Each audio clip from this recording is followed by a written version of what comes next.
Hello students, all of you are once again to our class of English and here we are learning our chapter number 4.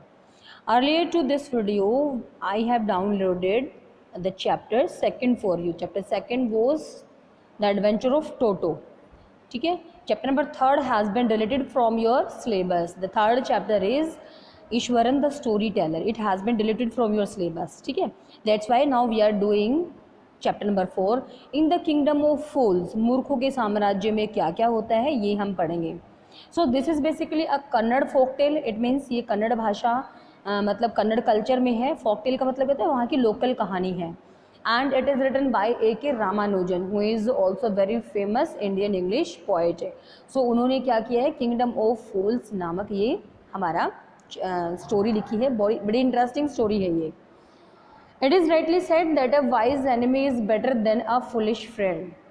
ये बिल्कुल सही कहावत है कि एक समझदार दुश्मन से कि एक मूर्ख मित्र से समझदार दुश्मन कहीं अच्छा होता है. क्यों? क्योंकि जो फुलिश फ्रेंड होता है हमेशा प्रॉब्लम ही लेके आता है. ठीक है. So in the kingdom of fools it's a folk tale with a very sound message. ये जो हम आपको चैप्टर पढ़ा रहे किंगडम ऑफ फूल, इसका बहुत ही साउंड मैसेज है. साउंड का मतलब बहुत ही डीप मैसेज, सीरियस मैसेज ही देता है. मैसेज क्या देता है? That nobody can feel safe and secure in a state ruled by a foolish king और हिज मिनिस्टर. कि कोई भी फुलिश किंग और मिनिस्टर है ऐसे साम्राज्य में कोई भी सिक्योर नहीं है, कोई भी सेफ नहीं है. ठीक है. So king in this story wanted to introduce some novelty in his administration. अपने साम्राज्य में कुछ नई नई चीज़ें वो राजा लाना चाहता है. इसीलिए वो क्या करता है, अब एक नए नए रूल लागू करता है. तो पहला रूल क्या लागू करता है वो, he ordered all the people to sleep by dark. सभी लोगों को आदेश देता है कि अंधेरा होने पे आप लोगों ने क्या करना है, स्लीप बाय द डे, दिन में आपने सोना है, and work by the night, और रात को आपने काम करना है. ठीक है. ये उसने पहला ऑर्डर दिया था. दूसरा, secondly introduce the system whereby all the things sold cheap for a duddu. दूसरा उसने एक और सिस्टम इंट्रोड्यूस किया है कि कोई भी चीज़ है, ठीक है, उस साम्राज्य में जितनी भी चीज़ें होंगी वो इतनी सस्ती होंगी कि सारी एक डुडू में खरीदी जा सकती हैं. डुडू का मतलब क्या होता है बेटा? ये करेंसी होती है. जैसे हमारे यहाँ पे रुपया पैसा होता है तो वैसे ही डुडू होता है. ठीक है. तो ऐसे ही किसी, ये सेकंड लॉ उसने लागू किया था. दूसरा कानून कौन सा है कि everything would be sold for a duddu. हर चीज़ एक डुडू में ही बेची जाएगी. So wise guru and his disciple enjoyed their stay in that kingdom for a few days. कुछ दिनों तक तो एक बुद्धिमान से गुरु और एक उसके शिष्य, डिसिपल्स क्या होते हैं? शिष्य होते हैं. ठीक है. एक गुरु और एक उसका शिष्य, दोनों उस किंगडम में आते हैं और वो कुछ दिनों तक वहाँ पे रुकते हैं. Then the Guru failed uneasy मतलब उसको बेचैनी महसूस होने लगी, कंफर्टेबल नहीं हुआ और इनसिक्योरिटी फील होने लगी. ठीक है. But the disciple stayed on, लेकिन डिसिपल ने क्या निश्चय किया कि ही वुड स्टे देयर, कि वहीं पे रुका रहेगा. एंड फैटन्ड हिमसेल्फ देयर, और वहाँ पे वो रुका रहा और खा खा के अपने आप को बहुत मोटा कर लिया.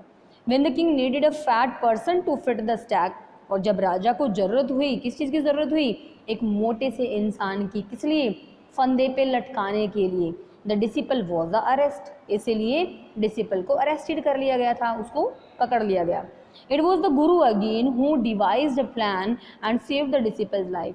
फिर से ये गुरु ही था, बुद्धिमान गुरु, इंटेलिजेंट था, जिसने एक योजना बनाई और अपने शिष्य को बचा लिया. तो ये तो इंट्रोडक्शन था. इसके बाद हम पढ़ेंगे पूरी कहानी इस चैप्टर के बारे में. सो कहानी हमें क्या बताती है कि इन the kingdom of fools both the king and the minister were idiot. तो भाई एक बार की बात है, एक साम्राज्य था, किंगडम ऑफ फूल्स था, उसमें दोनों ही राजा और उसका मंत्री दोनों ही क्या थे? बड़े मूर्ख थे, बड़े ही इडियट थे, नासमझ थे. ठीक है. They wanted to do something new, so they ordered the people to sleep all the day and keep awake at night. वो चाहते थे कि उसके साम्राज्य में कुछ न कुछ नया हो, इसलिए उन्होंने ऑर्डर किया. क्या ऑर्डर किया है? That the people to sleep all the day, सारा दिन तो लोग सोते रहेंगे, and keep awake at night, और रात को जागेंगे. प्लो देयर फील्ड्स, रात को जाग के क्या करेंगे? चाहे अपने खेतों में हल चलाएंगे, रन देयर बिजनेस, या अपना कोई भी काम करेंगे, लेकिन जो भी काम करेंगे रात को करेंगे. अगर कोई भी उसको डिसओबे करता है, अनादर करता है उस कानून को, तो punishment for the disobedience was death. ठीक है. उस कानून को ना मानने वालों के लिए क्या पनिशमेंट थी? सिर्फ और सिर्फ डेथ थी, मृत्युदंड था। Both the king and the minister were dilated, दोनों बड़े खुश हो गए, किंग भी उसका मिनिस्टर भी बड़े खुश थे। क्यों? At the success of their project, कि उन्होंने जो कानून लागू करना चाहा वो अच्छे से लागू हो रहा है। ठीक है, कि लोग बाग सही है, रातों को जागना शुरू कर दिया और दिन में उन्होंने सोना शुरू कर दिया है। तो सो one day a Guru and his disciple arrived in the city, ऐसे ही किसी दिन एक गुरु और उसके शिष्य शहर में आ जाते हैं। Even though it was a sunny day, हालांकि एक सनी डे यानी कि काफ़ी अच्छा दिन निकला हुआ था। दे सो नो वन अबाउट, उनको उस गांव में कोई दिखाई ही नहीं दिया, उस शहर में, उस डिस्ट्रिक्ट में कोई दिखाई ही नहीं दिया। Even the cattle were sleep, देखा कि जानवर भी सो रहे हैं। It was a big surprise for them, तो भाई ये बहुत बड़ा सरप्राइज था उन लोगों के लिए कि ऐसी कोई जगह है जहाँ पे सब कुछ सो रहा है दिन के समय में। But by the evening the whole town woke up, उन्होंने देखा कि शाम को पूरा शहर जाग गया था। And went about their daily business, और अपने अपने काम में लग गया था। सीज द स्ट्रेंजर्स वर हंग्री, क्योंकि दोनों गुरु और उसका जो डिसिपल था दोनों हंग्री थे, इसीलिए वो गए भोजन खरीदने के लिए। तो they were delighted to find that everything was damn cheap, cost the same only one duddu. वो क्या जान करके खुश हुए कि हर चीज़ बहुत ही ज़्यादा सस्ती है। डैम का मतलब the very very low level, ठीक है, तो बहुत ही ज़्यादा सस्ती है। Cost the same only one duddu, एक ही प्राइस है उसका, वो क्या है? एक डुडू है। ठीक है, after they had cooked and eaten their supper, जब उन लोगों ने अपना खाना बना लिया और खा लिया। सपर क्या होता है? Early meal of the night, रात को जब जल्दी खाना खाते हैं वो अर्ली मील होता है। डिनर 8-9 बजे तक का होता है। ठीक है, the wise Guru felt uneasy, तो गुरु बड़ा बुद्धिमान था, उसको कुछ ना कुछ गड़बड़ महसूस हुई, उसको थोड़ी सी बेचैनी महसूस हुई।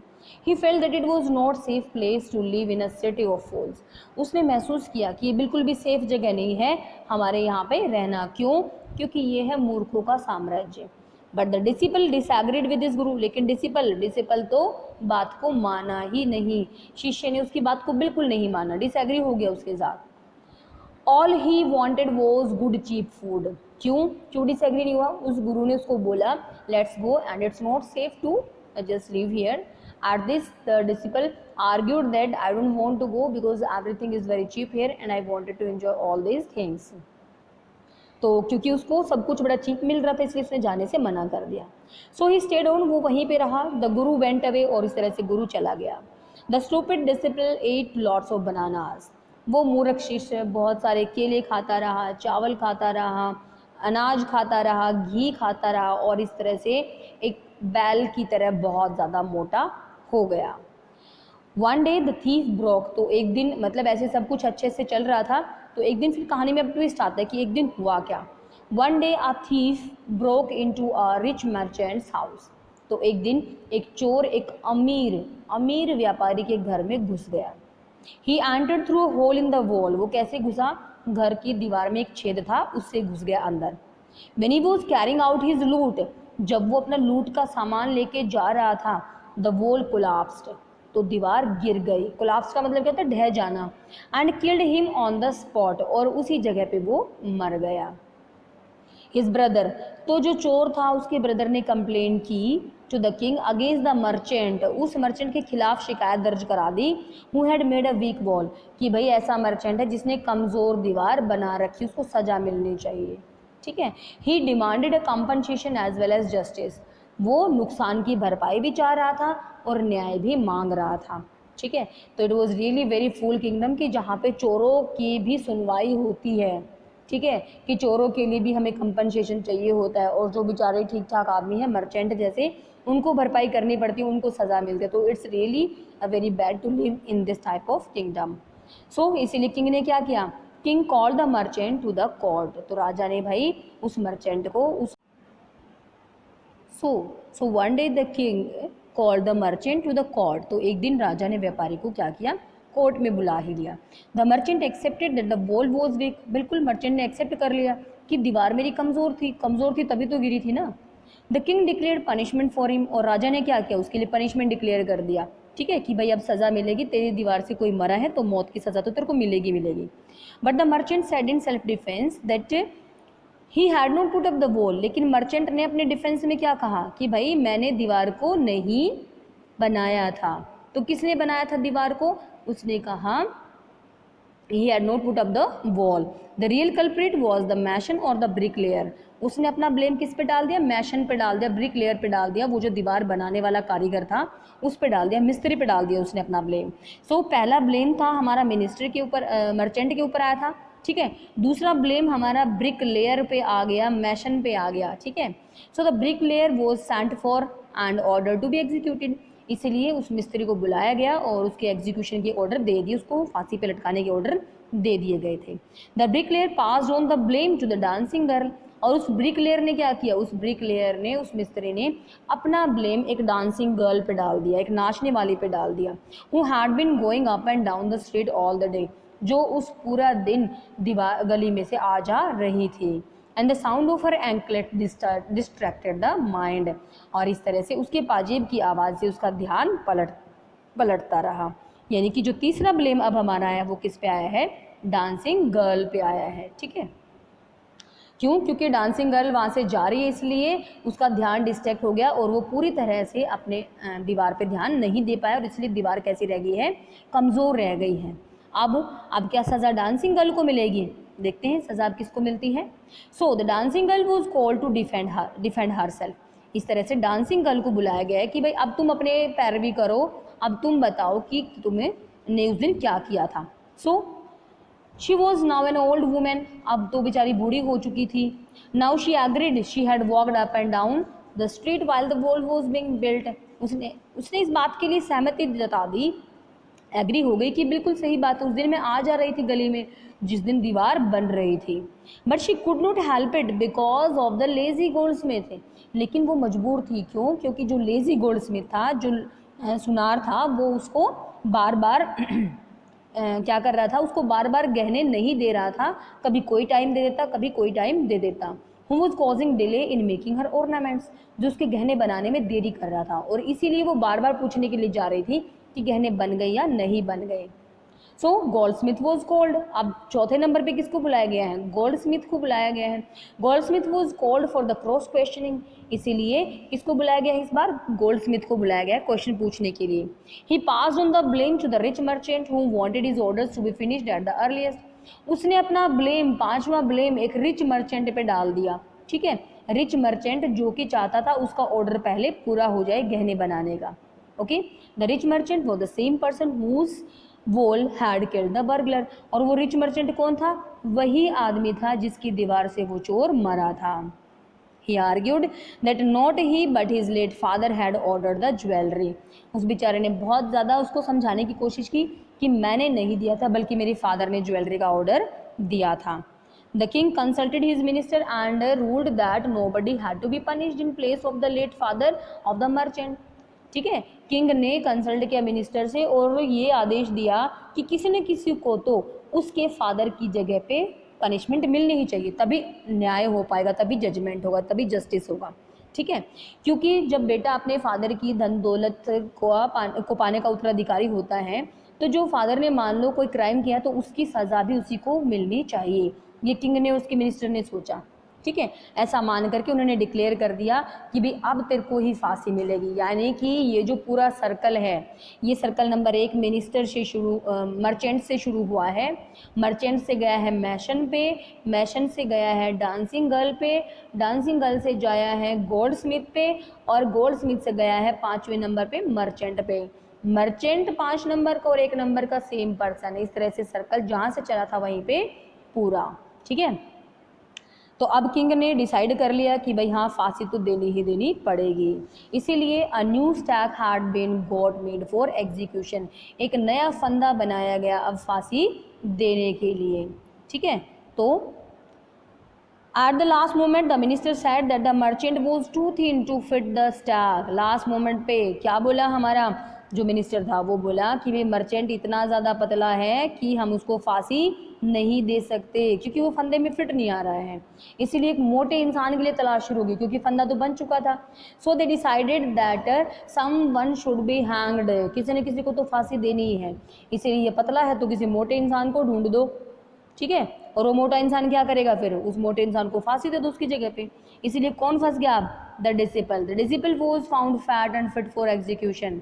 इस तरह से वो डिसिपल बिल्कुल फिट बैठा एग्जीक्यूशन के लिए, और एग्जीक्यूशन के लिए जब उसको ले जाया गया, अब उसको याद आ रहा है डिसिपल को अबाउट हिज वाइस गुरु, अपने बुद्धिमान गुरु के बारे में, कि उसके पास इतनी तो पावर है कि वो अपनी पावर से उसको याद कर सकता है।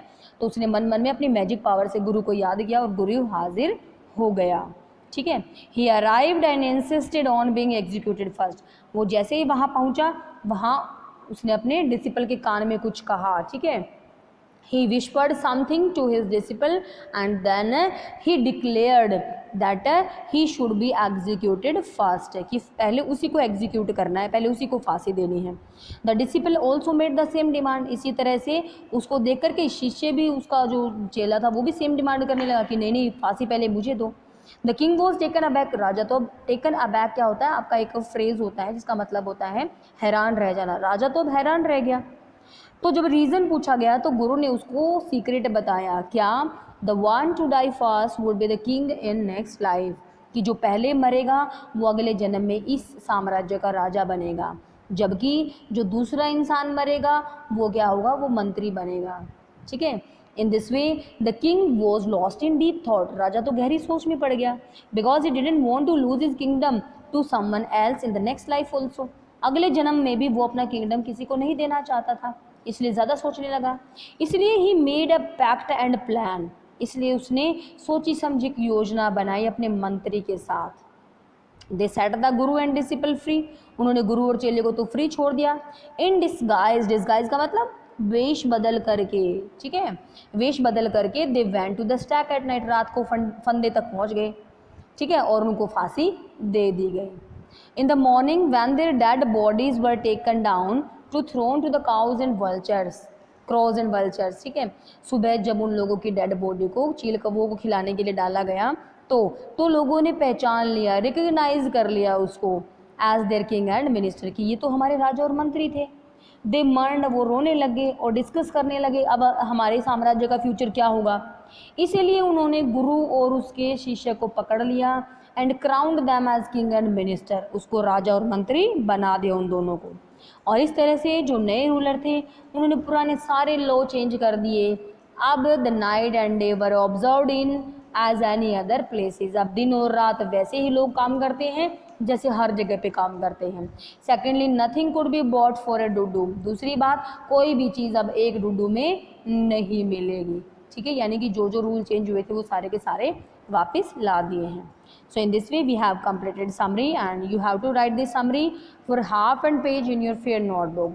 I hope that you understand. Still if you feel some problem then ask me. So till then, thank you very much. Have a nice day.